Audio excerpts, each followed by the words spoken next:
Well, hello again. This is another part of an SL350 restoration, and I think it's kind of turned into a how-to video because I've gotten emails and people want to know about more detail about the next procedure from when I last left you. And this seems kind of simple, but I guess maybe some people don't know how to do this, so I'll go over it with them. Before I can actually remove any of the imperfections from the hubs and other aluminum parts, I have to strip them. Hondas of this era had Clearcoat over a lot of their aluminum parts, most specifically brake backing plates, brake hubs, front and rear, and on this particular model, the cam end bearings on the engine.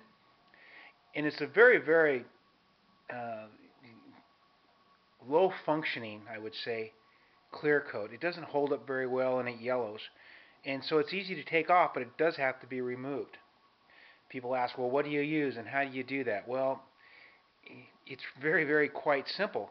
I get paint remover from my local hardware store or from Home Depot or Lowe's, and I don't buy the aircraft stripper, which is $40 to $50 a gallon.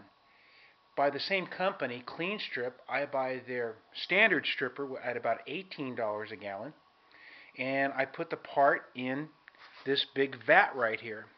Now this vat was made for mixing mortar for tile work, and I find them really, really useful for this because they're only like $5 or $6, and they're quite durable, and the plastic is chemical resistant, so when I break them or go through them or somehow destroy them, it only costs me $5 to replace it. I go through about maybe one a year. So I have poured on this hub some of my stripping material, and the stuff that sits around the bottom here, this slurry, well, about every 10 or 15 minutes I come back and I wet it down with this material, so I'm not wasting the material any at all. The material, the clear coat that's on the aluminum will start to crackle or crack and peel, and as I brush this material on, it'll come off and then become part of this slurry mess at the bottom.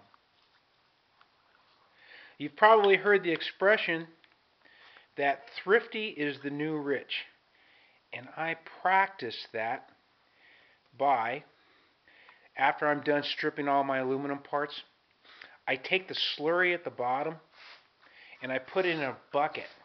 You see that bucket of gelatinous mess, which is a bunch of paint and nuts and bolts?